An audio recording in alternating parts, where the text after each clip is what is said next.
Hello everyone, thank you for coming back to my channel. This is a video analyzing the new One Piece chapter 1130 based on the full and detailed information from the chapter. So let's get into it. The title of chapter 1130 is The Cursed Prince, referring to Prince Loki, who killed his father to steal a legendary devil fruit. He's also the one who was rejected by Lola in a marriage proposal. According to what Yonko Big Mom said at Whole Cake Island, if it wasn't for Lola's foolish rebellion, Big Mom would have forged an alliance with a powerful figure, allowing her to crush red-haired Shanks, Kaido of the Beasts, and even the world's strongest man, Whitebeard. This shows that Prince Loki is a very powerful figure, especially after acquiring the powers of Elbaf's legendary devil fruit. The cover of this week's chapter continues the cover story series about Yamato's journey around Wano. In this one, while sleeping with little Otama, someone took the sword of the late Lord Yasui, which Kinemon had asked Yamato to deliver to the shrine in the Hakumai region.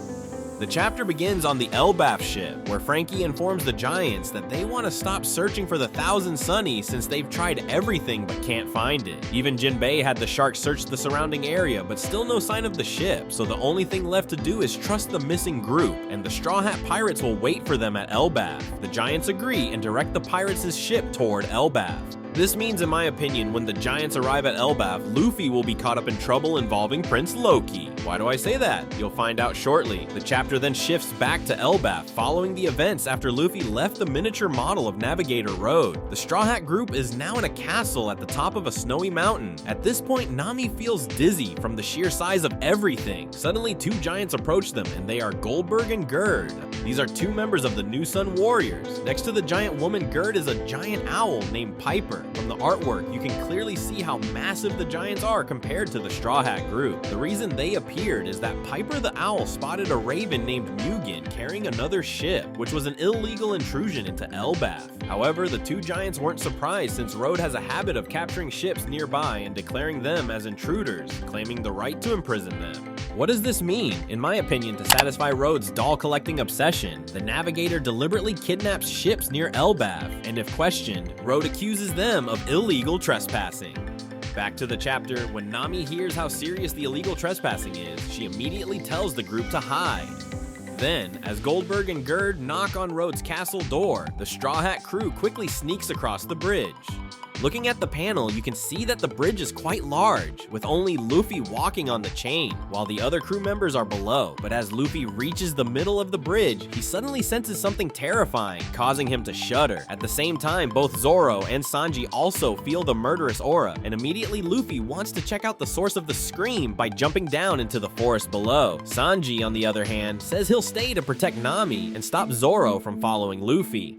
The chapter then shifts back to the ship of the Elbaf Giant Warrior Pirates. At this point, Morgan's World Economy newspaper has released the morning edition, and one piece of news leaves Giants Brogy and Dory in shock. It reports that the Giant Warrior Pirates attacked the future island Egghead. After over 100 years of hibernation alongside Yonko Luffy, they burned the future island to the ground. Then, there's a wanted poster of the two captains of the Giant Warrior Pirates, Brogy, Red Demon, and Dory, Blue Demon, with new bounties of 1.8 billion berry each. There's been a lot of debate about whether the two giants deserve such high bounties. However, in my opinion, the bounty is reasonable for these two giants. Not only did they help the Straw Hat Pirates escape from Future Island, but they also contributed to the annihilation of Kid's pirate crew. But the most important factor is the revival of the Giant Warrior Pirates. According to what Gardino said 2 years ago, around 100 years ago, the giant pirates rampaged across the seas, becoming a terrifying nightmare for the world at that time. At that time, each of them had a bounty of 200 million berry, and we should remember that this was their bounty from 100 years ago. These giant warriors allied with the sun god Nika. How could the world government turn a blind eye to that? Additionally, the newspaper also reports that Yonko Luffy was the one who killed Dr. Vegapunk, with a picture of Luffy in his gigantic sun god Nika form. However, what surprises Nico Robin the most is a symbol written on Luffy's arm. In my opinion, this is a signal from Princess Vivi, a hidden message to inform the Straw Hat Pirates that she is currently with Morgans. This is the same teammate symbol from Vivi's time with them 2 years ago during the Alabasta arc. The two giants then comment on Luffy's bounty. Now, Luffy stands on equal ground with Shanks, the red-haired Yonko. Afterward, the giants mention Hadrudin, a member of the Straw Hat Grand Fleet. But what really caught my attention is Hadrudin's background, as someone points out that, after all, the kid is still the son of the king.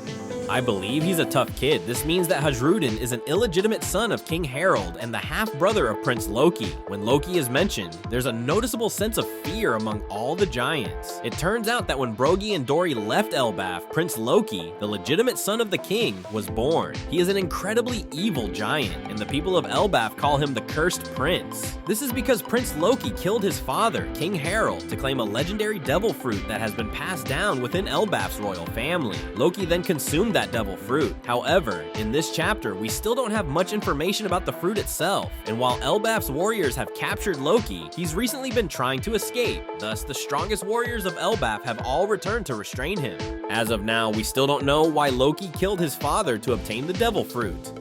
But based on what Hajrudin previously said during the Corrida Coliseum battle for the Mera Mera no Mai, it's possible that in the land of Elbaf, there's an annual battle among giants to choose the strongest one, who then becomes the king of the giants. So in my opinion, to gain absolute power and win the annual battle, Prince Loki killed his father to obtain the legendary devil fruit. As a result, Prince Loki was chained to a tree.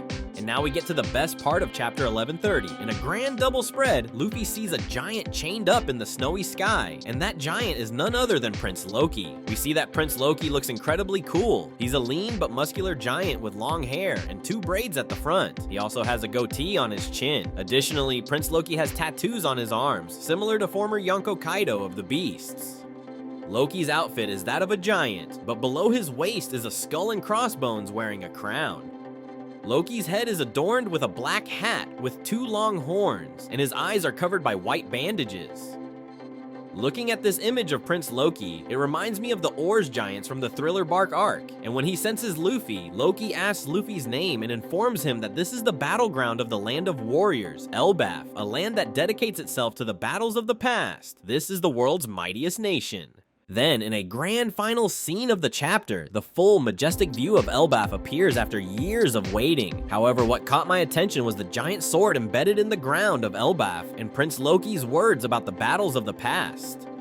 First, the sword stuck in the ground reminds me of the giant katana embedded in the ground at Onigashima. As for the battle of the past, it almost certainly refers to the war during the Void Century, and I'll be making a dedicated video discussing these fascinating details on my main YouTube channel.